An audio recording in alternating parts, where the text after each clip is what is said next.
Hey, everybody. Welcome to the RotoWire Fantasy Football Podcast. Usually this is a Wednesday podcast, and we're talking rankings, but a little different this week. Week 18, obviously different sort of format for most people, different timing, too, with it coming close to New Year. So I'm here with RotoWire's Alan Seslowsky. We're going to talk about what to play for in Week 18. We're going to talk about, of course, you do a little victory lapping on our championships. We have to do that. I mean, of course we do that. And we'll talk about some of the matchups that we're looking forward to and maybe some of the things that, we can do in this Week 18 format. First of all, Alan, welcome. Thank you for jumping into THA as far as that goes. Always fun doing a podcast with you. How did your season go? Do you think people will be upset that we're doing it on Tuesday and not Wednesday? You think that does that matter to people? Don't care, right? I guess they line up to see you guys. They know what time you're coming in, and when you upset people's routines, they don't like it. So I do appreciate you, pointing that out. This is normally a Wednesday podcast, Jeff. Yes. 4 championship matchups, 2 wins, 2 losses, 4 third place games, 1 for 4 there. I got hit with all the bad variants. I got hit with against Derrick Henry, a couple weeks ago.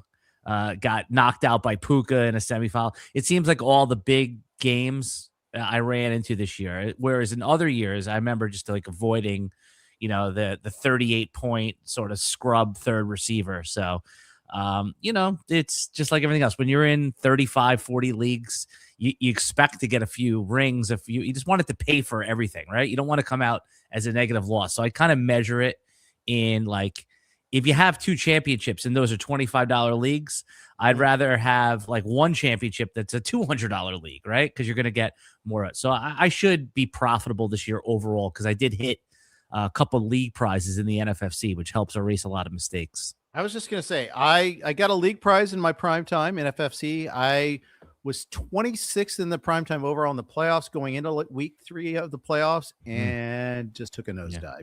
CD, I'll tell you how the whole week went. CD Lamb breaks wide open on a post pattern on the very first drive on Christmas Day against the Commanders, and Dak underthrows it.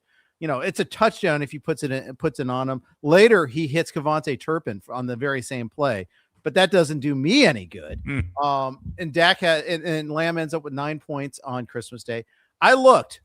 Nobody above me in the standings going into the final week of the NFFC primetime playoffs had CD Lamb. I was the highest CD Lamb guy. I was the highest pick 4th guy on there. It didn't work out. It did not work out for me. And that was the whole week. Everybody came up short. James Cook, was awesome the first 2 weeks of the playoffs, was not awesome against the Eagles. I got the wrong quarterback. I got caught up in the DJ Moore versus Alec Pierce yet again discussion because DJ Moore popped on the injury list on Sunday. Oh, he didn't fly with the team. He's flying out later. He's got the flu. He's ill. And it turns out it was right to bench him, but I benched him for a guy that got 0 points despite getting multiple targets in Alec Pierce. So that was fun too. Anyways, it was, I won 1 league. That was fun. It was thanks to Drake May. My one Drake May league won, and he was awesome. I got Bijan in my long-standing home league. I lost to Barry Newman, an original member of my Amiki league, which is a league that predates RotoWire. That's how old it is. I've lost him multiple times in the finals now. He's a good player, obviously. And that was frustrating. But, hey, profitable season, but could have been a lot better. I put out a post on social media that I just did it as a throwaway post. It ended up going viral for me. It got a million people saw the post, Jeff. It actually went over 1 million. It was just a simple poll. Should you tip the commissioner if you're the fantasy football championship? And I don't know if you saw it, but do you just want to guess? And by the way, 28,000 people voted on it. So we have a nice sample size here. How many people said, yes, you should tip the fantasy football commissioner if you're the champ? And how many people said no, percentage wise? So I think you'd have a big difference in whether you could respond anonymously via online or in person. In person, everyone's going to say yes because they want to be the good guy. Online, I'll say less. So I'll say 33 versus 67 yes to no.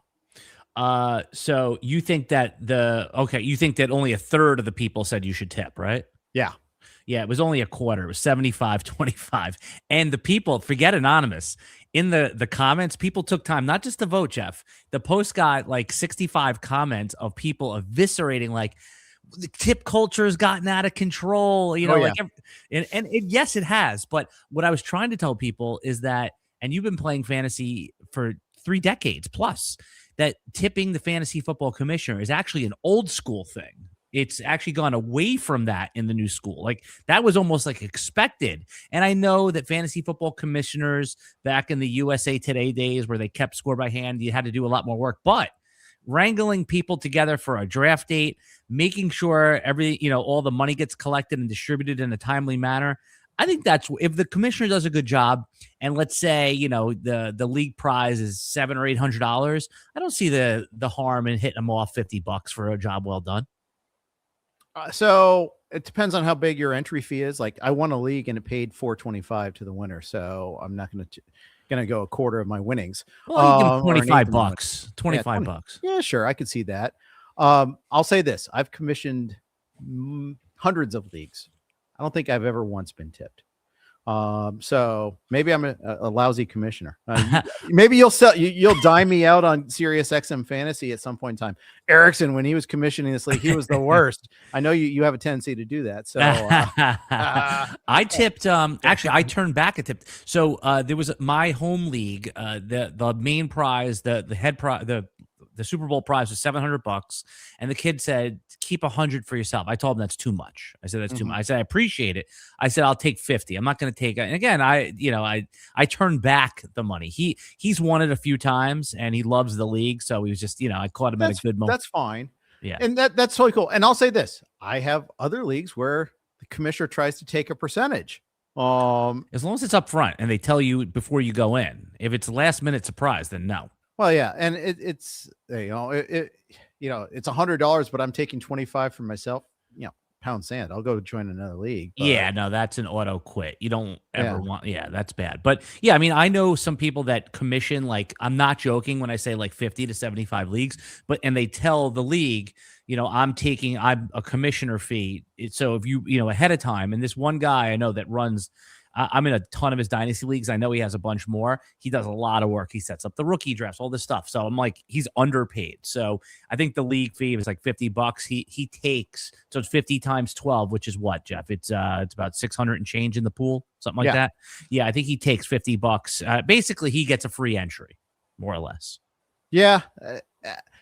I understand, but at the same time, because you got to have somebody that's willing to be the commissioner of your league. And he solves a lot of problems and disputes. If he's good at being a commissioner, then I can get it. A lot of people, the people though that charge that up front, many times I've noticed, they're not very good at being the commissioner either. Right. And that I have an issue with there as well. Which also just lends, like nowadays I have very strict standards for what leagues I join, and forget like the format. Yes, I love Superflex, I love Tight End Premium, but I don't care about any of that anymore.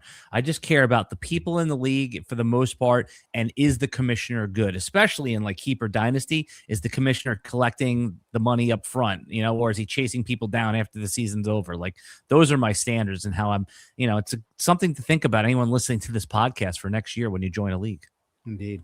So off the top, most leagues, almost all the leagues I play in now are week 17 finals. In fact, all of them are week 17 finals. Do you have any week 18 finals? Because I know they exist out there. They're out there in the wild, and you play in like 700 leagues. So you might be the one person that might have a week 18 championship.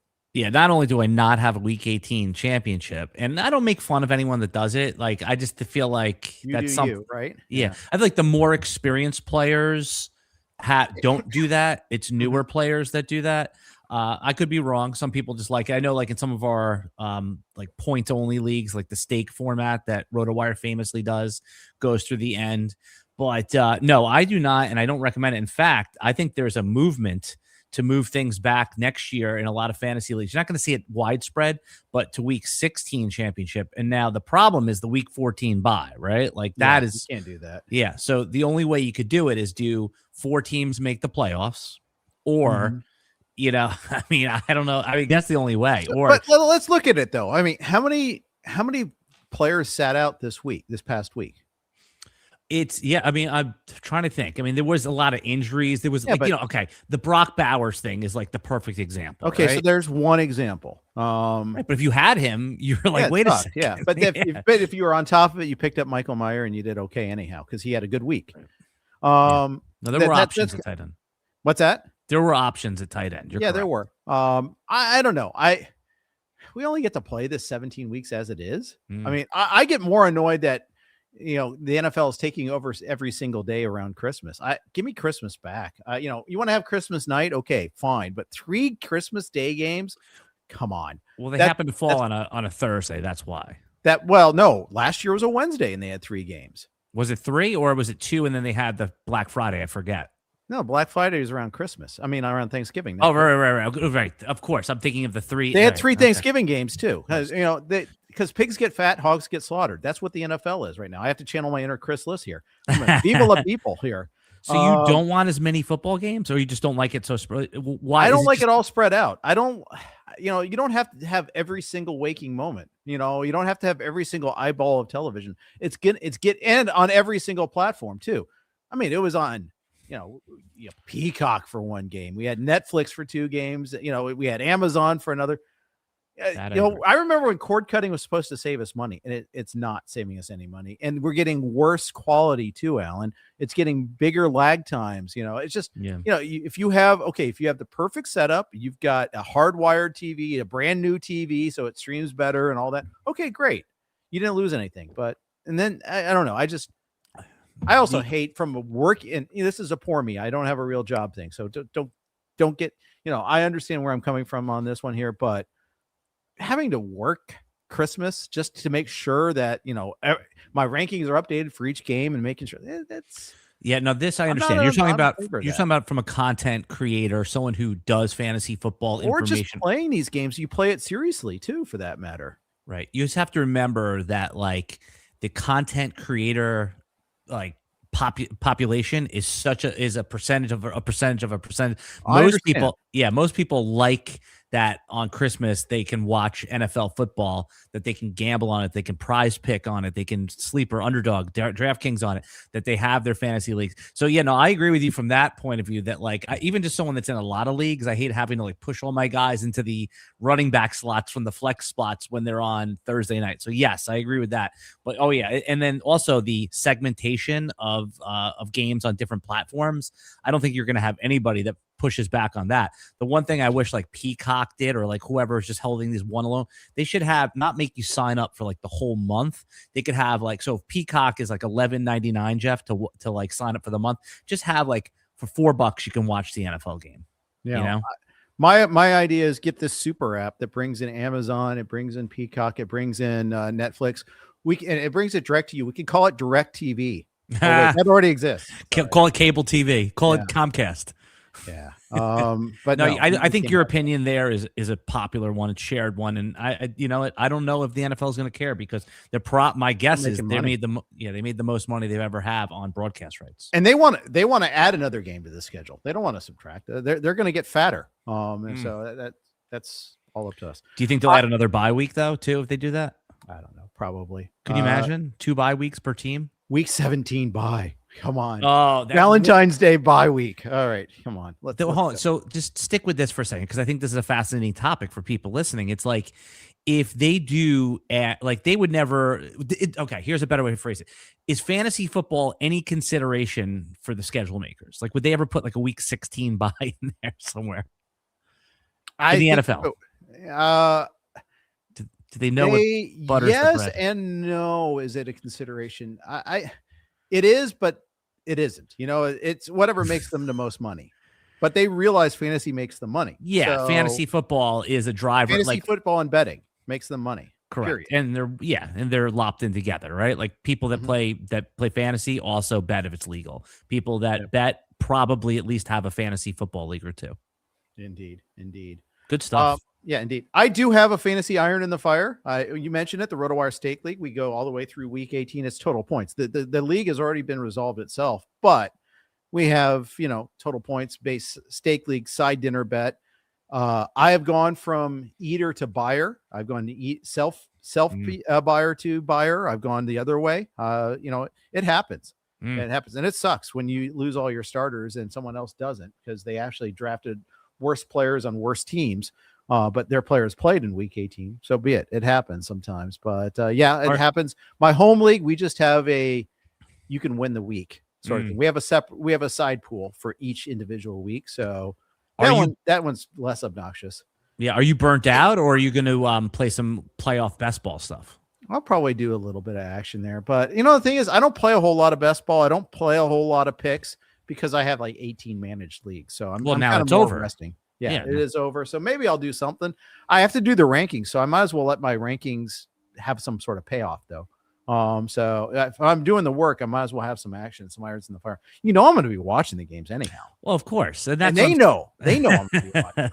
I mean, that's what's so amazing about the NFL. You could literally have Tennessee versus Cleveland, and you have this hanger-on audience that's like engaged in every play because they have players in the fantasy. They have.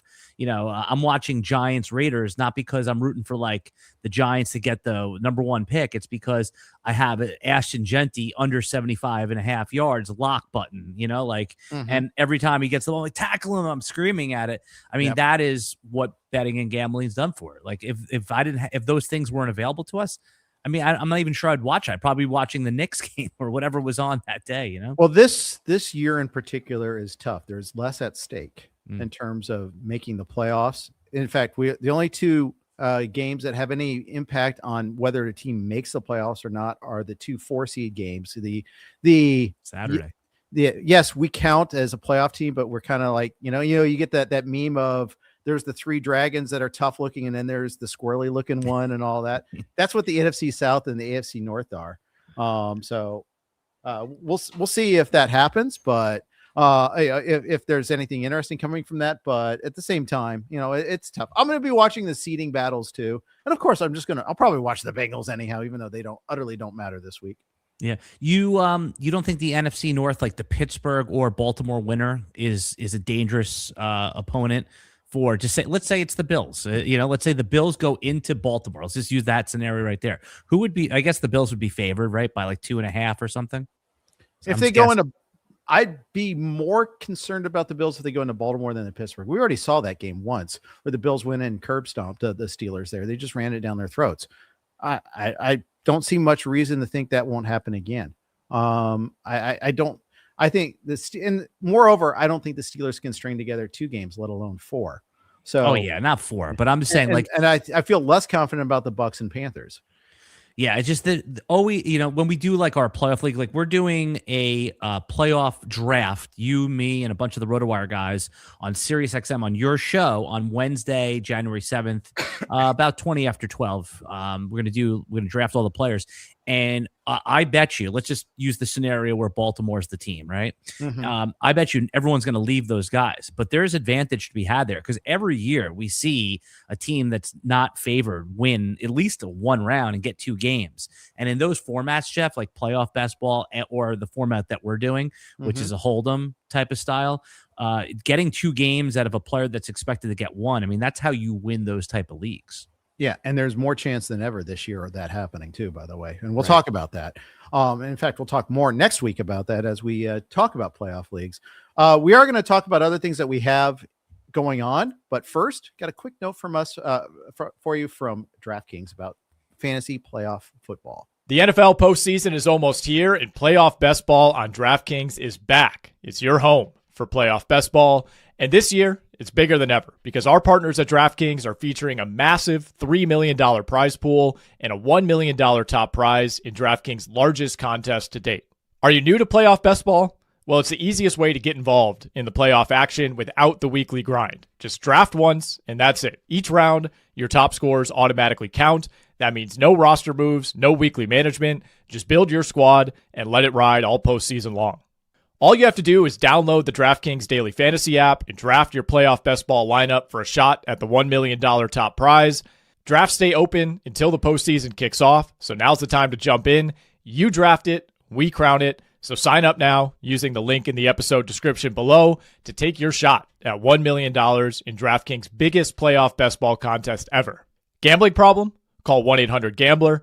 In New York, call 877-8-HOPE-NY or text HOPE-NY at 467-369. In Connecticut, help is available for problem gambling. Call 888-7897-777 or visit ccpg.org. 18 plus in most eligible states, but age varies by jurisdiction. Eligibility restrictions apply. Void where prohibited. See terms at DraftKings.com. Sponsored by DraftKings. Thank you to Nick Whalen for that dramatic reading from our friends over at DraftKings. Jeff Erickson here with Alan Seslowsky. We're doing the rankings podcast a little earlier, and we're doing a little bit different than we normally do because it's week 18. Everything is different. Alan, let's talk contract incentives, because I think we've established one of the ways to play in week 18 is just to go on individual players, or it's player props on traditional betting, or if you want to do pick sites of that nature. Either way, there's a lot you can learn from that, glean from that, from looking at a player's contract incentives. You brought up a good post on Twitter from Sal Vitri at @SalBets_. There's a lot to talk about here this week when looking at that. Yeah, Sal Vitri, he's a good follow. I know he takes a lot of crap online because of like what people perceive as engagement farming, but I think he's one of the better follows on Twitter. He put out this thread on @SalBets_ about all the contract incentives. I thought this would, Sal, thanks for the content today. But the first thing that he wrote there is he wrote Sam Darnold is, he's in that Saturday night matchup, Jeff, that you talked about, where the Seahawks are going into San Francisco, and that one of the defense games that really do matter. This week. Yes. And they're favorite. By the way, they're 1.5 favorite. I thought San Fran would be favored at home, or it would be a pick 'em, but I understand the line. It's a 1.5, no big deal. But what Sal pointed out was that 150 more passing yards, and Sam Darnold gets $500,000, another 3 passing TDs, another $500,000. Now, I know for his $90 million contract, that doesn't seem like a lot, $500K, but man, I don't know anybody that would throw $500K out the window here. So 150 passing yards, that seems doable here. I mean, I have to take a look at what the number is, but does this, this almost seems lock button, right? Is there a situation where you think Sam Darnold against that San Francisco defense can't get over 150 yards? No, I think you're right. Especially, it's injury. It'd be the one thing is that would probably hold him back. But I will say this: the Seahawks have really struggled offensively early in games. Nick Whalen and I did our recap / look ahead podcast. Nick detailed like the last 7 weeks Seattle's struggles on offense in the first half of games. So something that's kind of noteworthy there. Couple ways you can attack that there. Like I'm looking, one of the things that we have at RotoWire is we do a pretty good job of scraping the prop sites there. And Darnold's passing yards prop over at DraftKings is 240.5. At FanDuel it's 239. Caesars 239, et cetera, et cetera. You can see what's posted, what's not there. I like doing a good quick look ahead on that there. So what say you on 240.5 for Sam Darnold in passing yards? Are you going to play that? Yeah, that seems a little bit high. Right? Yeah, like, see it. Right. Yeah, sure. I'm on board with it. Hey, it's almost like the books know this too, and then incorporate that. Right. So you're right. Maybe like 8-10 years ago, I think there was probably edge to be had with this contract incentive stuff, but it's all baked in, right? Like the people are just the betting markets have gotten too smart. We've come a long way since like Vinny the bookkeeper met you at McDonald's and gave you a paper bag. Now all the apps and AI and like these super sharp data nerds. I mean, we met the guy who makes the lines down at Caesar Sportsbook when Nick, I, and DJ went down there. And this guy was telling us like how he makes the lines. And it's just like, there's nothing that escapes these guys. And they said, like when you said like the contract incentive is there, but I guess really more that one probably doesn't make a huge difference because we know both of those teams are going to try. And if you're talking about like a week 18 championship, something better might be to look at something like the Eagles, who are more or less locked in, right? They're locked in to the probably the 3 seed. I mean, maybe there's some possibility of movement, but Saquon Barkley has a contract incentive, and he only needs about 87 scrimmage yards to hit 1,500 this season, which would trigger for him another $500,000 bonus. So where are you going to be ranking Barkley this week? I mean, which in a normal game, would be this crazy matchup against the Washington very soft defense? Yeah, I think it's a great question. And how important is the 2 seed to the Eagles? How versus the 3 seed. I think the Bears and the Eagles probably think it's important, but we're starting to see some rumblings that Philly might bench some starters. And Barkley would certainly be among those they'd consider resting if that were the case, right? Yeah, and you know what? Last year, Saquon could have gone for some records and they didn't play him, right? So maybe the $500K thing is not that big of it. I don't know. Money is different than records, right? Some people, it depends on what motivates you. Remember Barkley was going for like a record last year and they benched him. They said, we just want to save him so he doesn't get hurt. So I don't know, maybe, but 87 yards, scrimmage yards, that doesn't seem like it's, if it's counting passing and rushing, shouldn't be too hard to get over. So maybe in the second half, if Barkley gets there in the first half, he won't play. But think about, like you said, from the seeding. So if right now, if the 3 seed, you're going to have probably the Rams coming at you, right? I mean, most likely.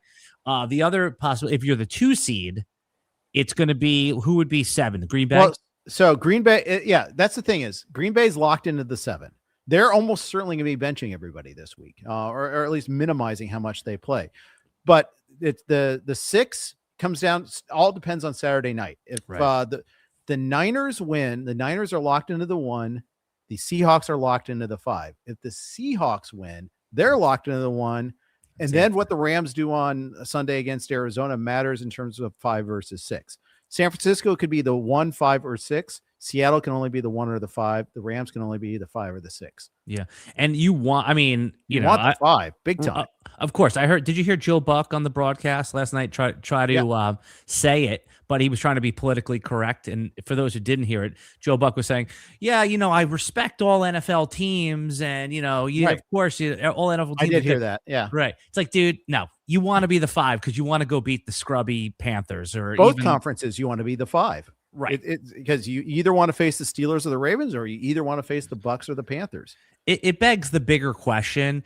I guess this is the fair system and it's not going to be changed, but maybe they should just reseed everyone because why? I mean, this goes back to an argument. Why is the 4 seed, the crappy 8 and 9 team going to get a home game? I see it only it doesn't happen every year. Last year, you had 4 seed was a 10-win team in a tough division. I mean, it happens sometimes. Yeah. And sometimes the crappy 8 and 9 team wins. Remember the thunderous run by Marshawn Lynch against the visiting Saints. That was a good That one. was a it was either 500 or sub 500 Seattle team upsetting a favored Saints team with Marshawn Lynch running all over him. You know what? You don't like it? Beat that team anyhow. Too bad. I don't feel, you know what? Win your division. It sucks sometimes that you happen to lose the geography game. You sometimes win the geography game. Yeah. No, and the object of football is obviously to win the Super Bowl, but it's to win your division, right? That's the first mission. Win your division, get a home playoff game. That's why teams draft to beat other teams in their division. And then obviously in their conference too. It's like at some point, the Bills are drafting to how do we beat Kansas City so that does make sense. So, all right. So Barkley, you're going to be lukewarm on. I mean, he's going to be playing. He's going to be trying to get this 100 yards, this 87 yards. So if you have Barkley and you're in a week 18 championship, is he a top 12 back in your week 18 value meter? I need to see the news on him more before I would put yes, unless I see news otherwise. I really need to kind of dig in, and that I'm doing my rankings after we do this podcast today. So just eyeballing it. But this podcast is serving as the to wet your palate for your rankings, right? And it's going to help me on that there too. Yeah. I mean, it's such a cushy matchup against the Commanders. I mean, Malik Davis went for 102 yards last week against the Commanders, so you want this matchup. Just got to be convinced. So maybe he gets it in a half, but then again, the Eagles haven't been able to run the ball very well almost all year either. And Barkley's been kind of garbagey. I mean, it may not be on him, but yeah, here we are. Right. Where do you think Saquon Barkley's get drafted? When the best ball drafts are going to open in February, and where do you think that is he going to go in no way in the first round, right? Probably the end of the second. Him and Jonathan Taylor are going to switch spots from last year. Yeah, I mean Puka's going to leapfrog him.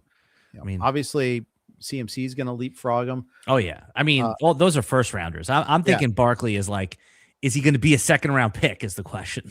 I think he probably will be. Yeah, I think that you can chalk up. I want to see what happens to the the coaching staff on Philly.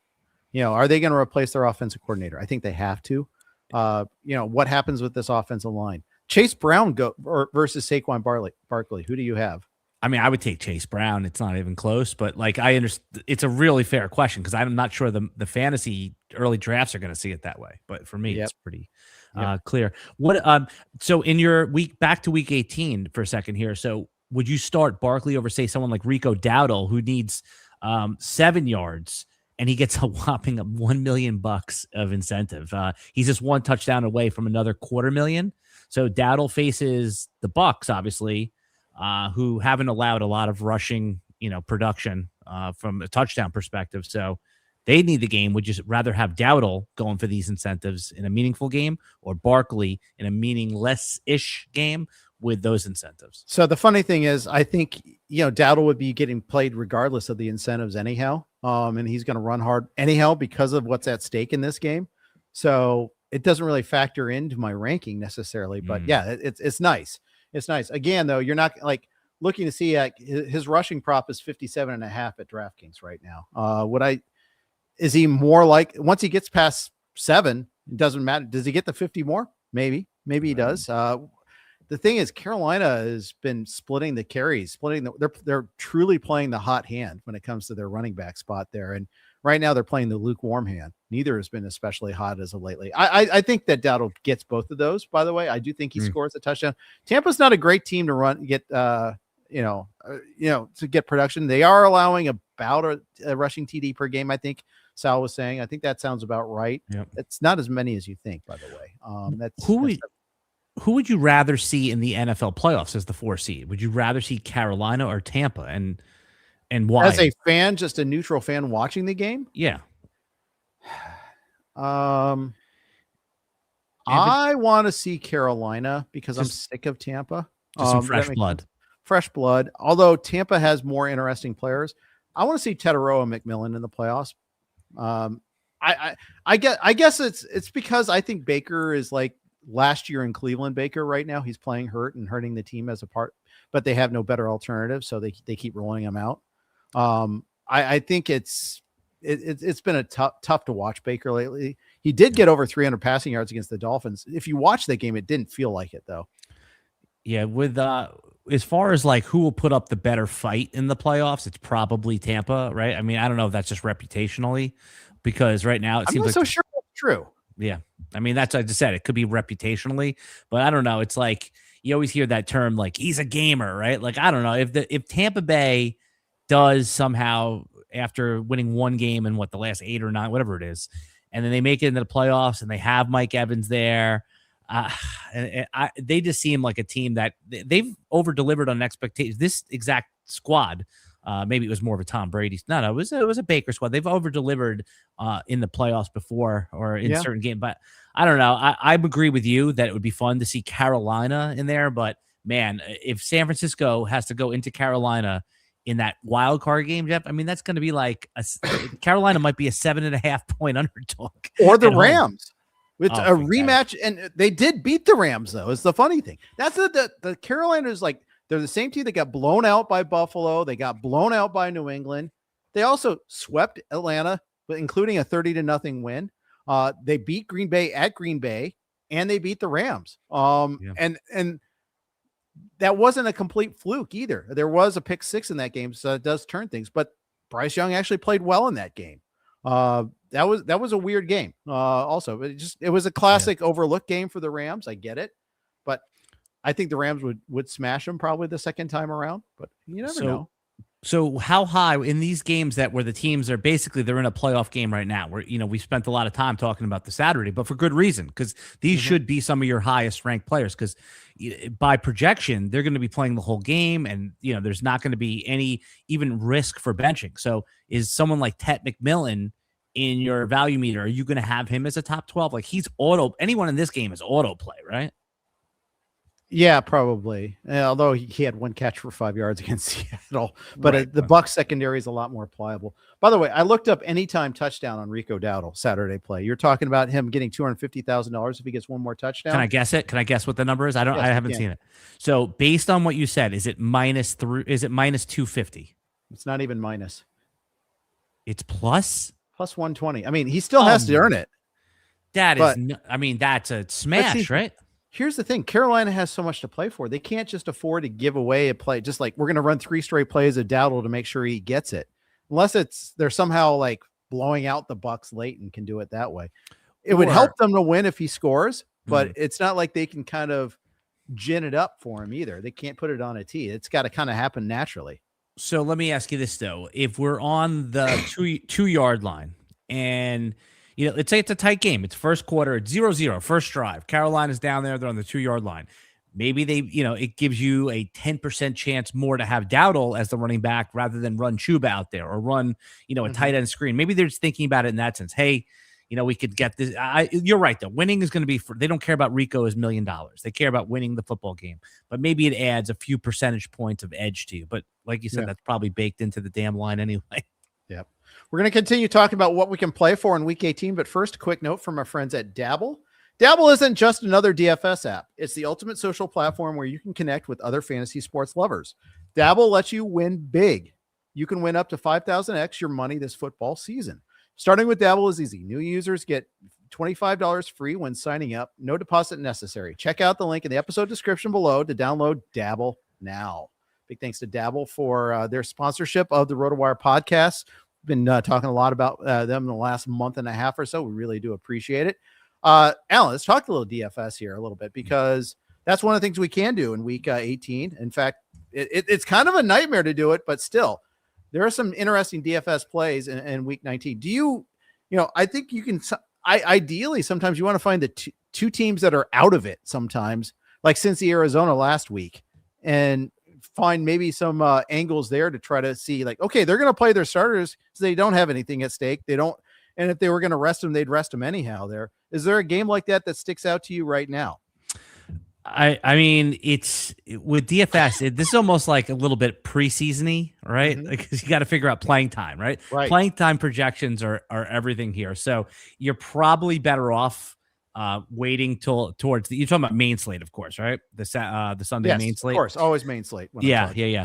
But also some of these, maybe guys that are in evaluation mode, for example, right? Like there's no way Tyler Shough, the Saints quarterback, is going to be pulled out of this game regardless. They're not worried about their draft pick. They don't need a quarterback at this point.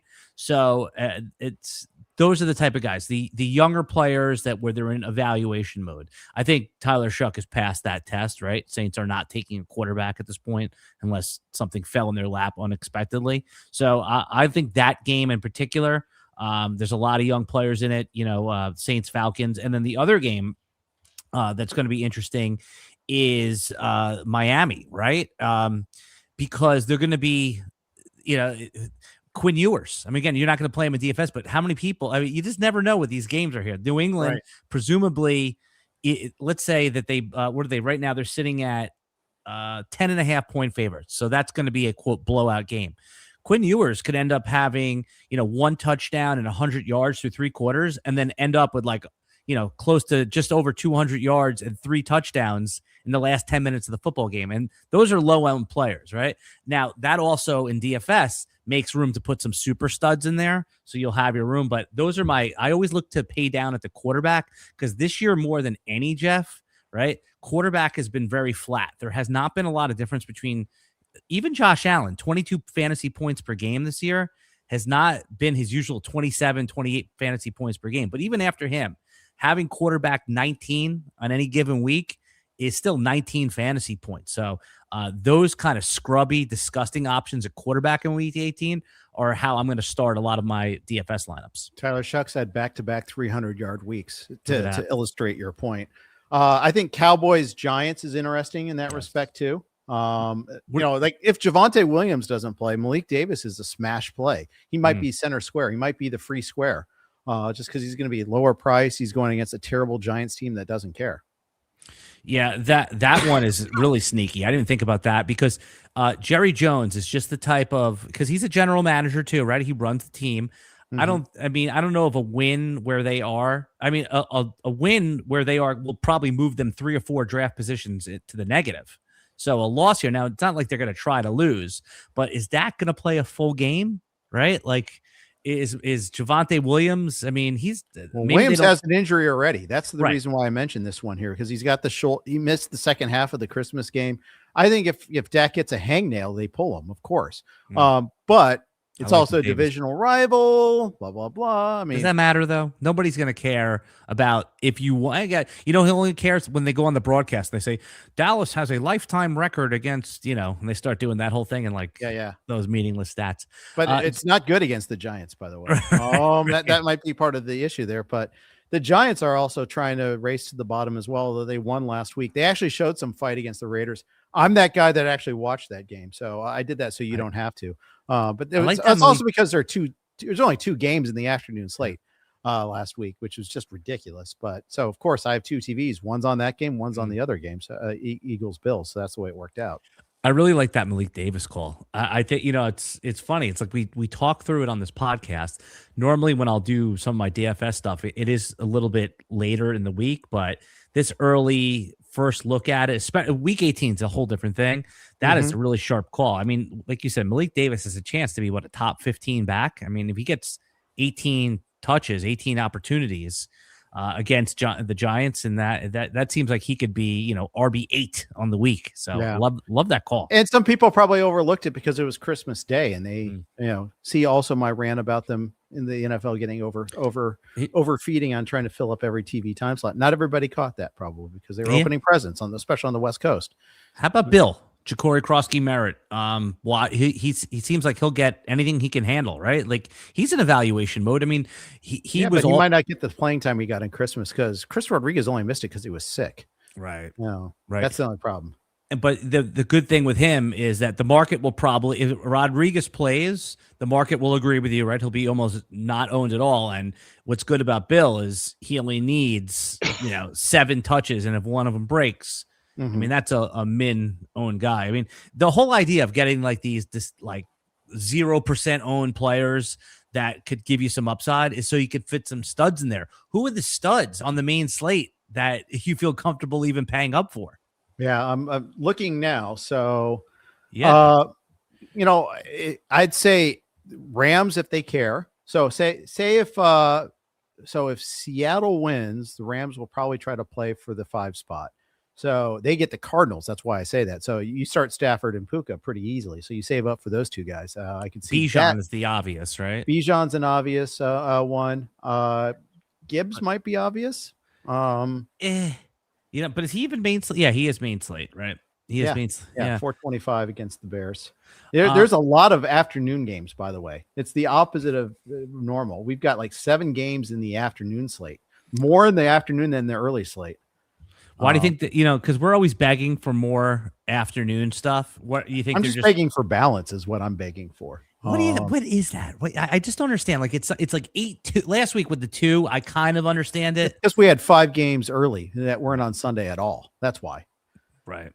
But what do you think overall though, in normal week 9 when they'll have, I want 4 games. I want 4 games in the late slate. That's all I ask. Yeah. Quad box. I just want a quad box.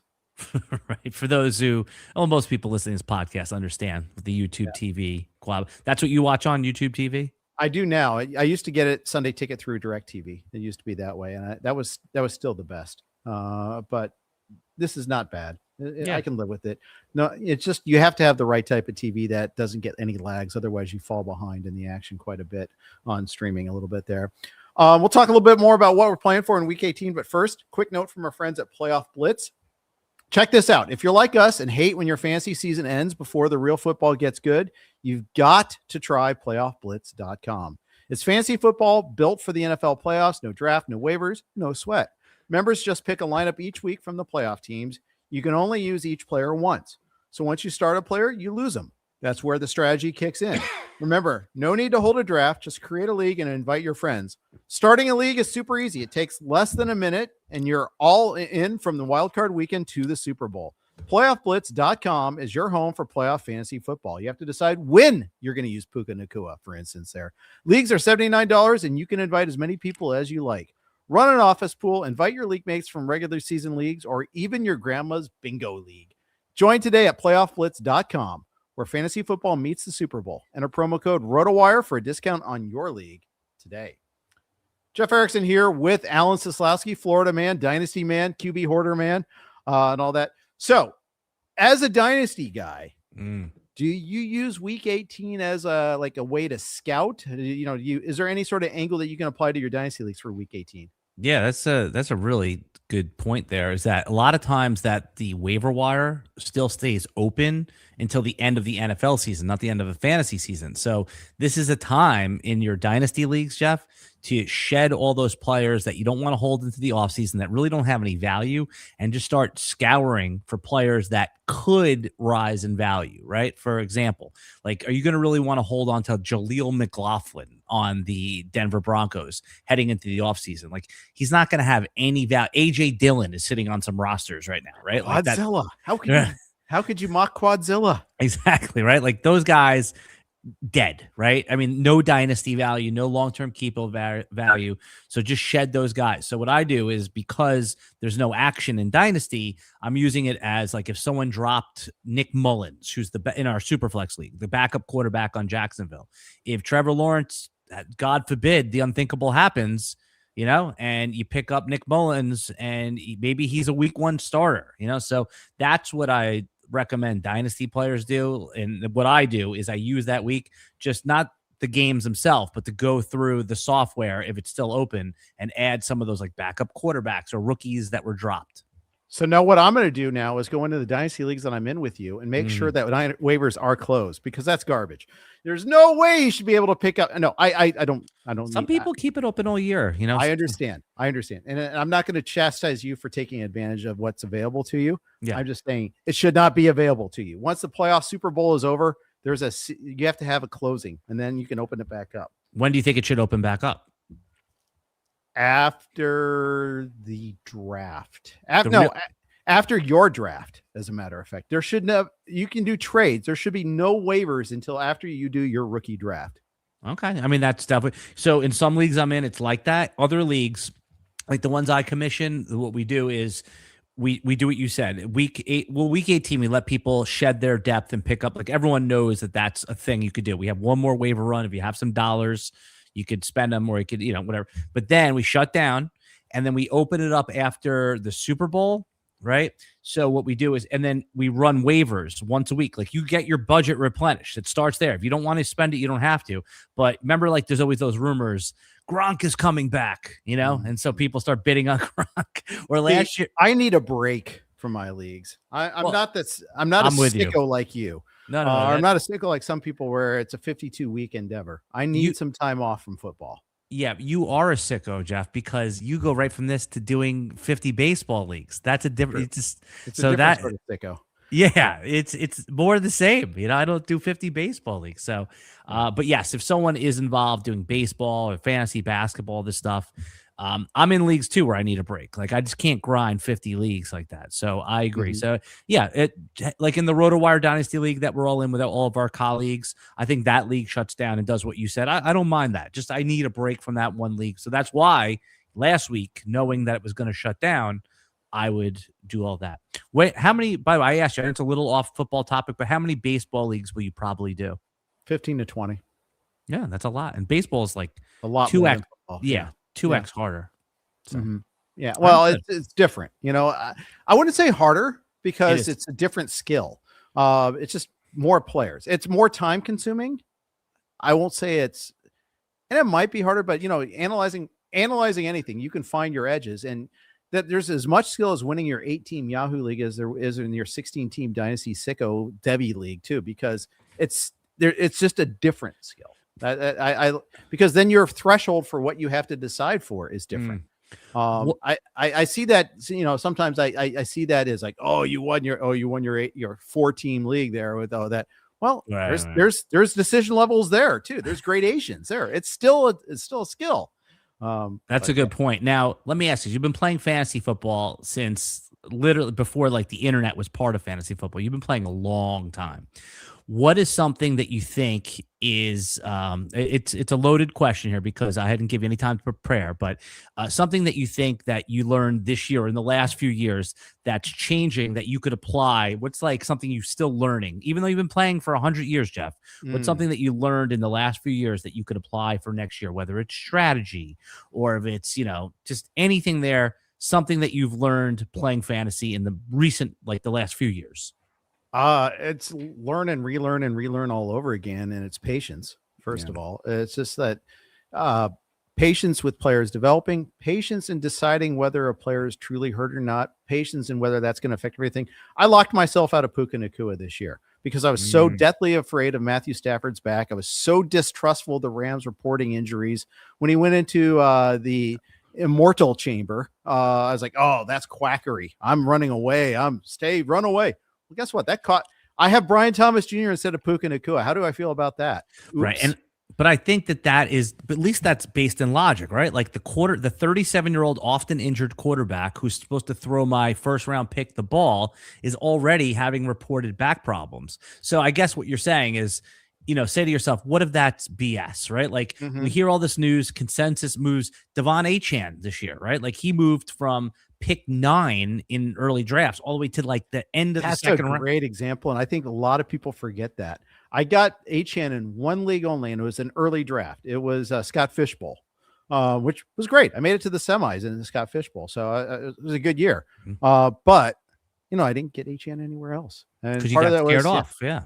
Because I was scared, deathly scared. Buy the dip, I guess, is maybe the lesson there. I don't know. No, it is. It's run into the burning building, right? Like that's the lesson that I'm learning is that when everyone else is running one way, like it's not going to work out, more than 37% of the time, making that number up. But when it does work out, it pays huge, right? When Devon Achane falls to, the 2.10 in leagues, you're like, all these other guys I love are right there. But when it does hit, that's how you win the league, right? That's if you landed on him versus some of these other duds in that area of the draft. That was such a huge advantage. This is also where you and I have an advantage because we're playing in so many leagues. The people that play 2 leagues, are you as inclined to take that chance? Yeah, I hear so getting more leagues, that's the answer, right? No, I hear what you're saying. It is. That's a great point, right? Like the more supply you have, you're willing, right? And that holds true to like some of the dynasty leagues. In some of these like $50, $25 dynasty leagues that I'm in, I'm more apt to just trade this pick or, cash in on that player versus my $150 or $300 dynasty leagues where I'm like, every decision I make, I feel a little bit tighter and uneasy about trading that player away. Yeah, absolutely. So that is tough. It is one thing there. Who paid the bills for you? For me, Drake May, for instance, was one of my champions this year. James Cook was another one for me. I got to give you credit there because I was kind of goofing on you in the preseason. James Cook, what a regression, man. What a loser pick. And then meanwhile, oh my God, dude, not only were you right, you were right to the point where I think James Cook is a first-round pick next year. So that one, whereas I was kind of mocking you, really stuffed out. That's a good call out right there. Yeah. So who paid the bills for you? When I wasn't scared to draft Christian McCaffrey, I know I'm just going by round a little bit here. Yeah, sure. It's that philosophy about like, what if everyone's wrong? That I was not on Christian McCaffrey. And then towards the end of draft season, I heard a podcast. I'm trying to think who it was. It might have been Scott Barrett was talking about it, and not about running into the burning building, but it was just like he had the opposite view on Puka and Christian McCaffrey. And again, it wasn't like, oh, okay, Scott said it, I'm going to do what he says. It just made me think a little bit that what if the consensus is on this wrong? What if I'm wrong? So McCaffrey and Puka were the two there, and then other players that Javonte Williams and Chris Olave. I was those two guys I was on because of the price. Olave in 24, Jeff, we were taking him in the second round, and then he was like depending on where you played, 5th round or 7th round. I've seen him go in both those areas, but man, he's back being a second round pick next year. What a smash! So Javonte and Chris Olave were the ones that got me the furthest this year. All right, very good. Want to thank everybody for tuning in to the Rankings podcast every week.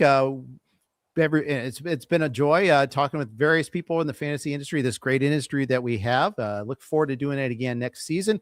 Good luck in week 18. Enjoy the fantasy playoffs and the real life. Enjoy the real life playoffs. Hopefully you brought home some championships. Alan? Wait, Jeff, yeah, wait. Hi. Give me Super Bowl prediction. Who's going to win the AFC? Who's going to win the NFC? I'm hoping to avoid that. I will say the Pats and the Seahawks, and the Seahawks win. Wow, I like that. I'm going to go Philly and Jacksonville.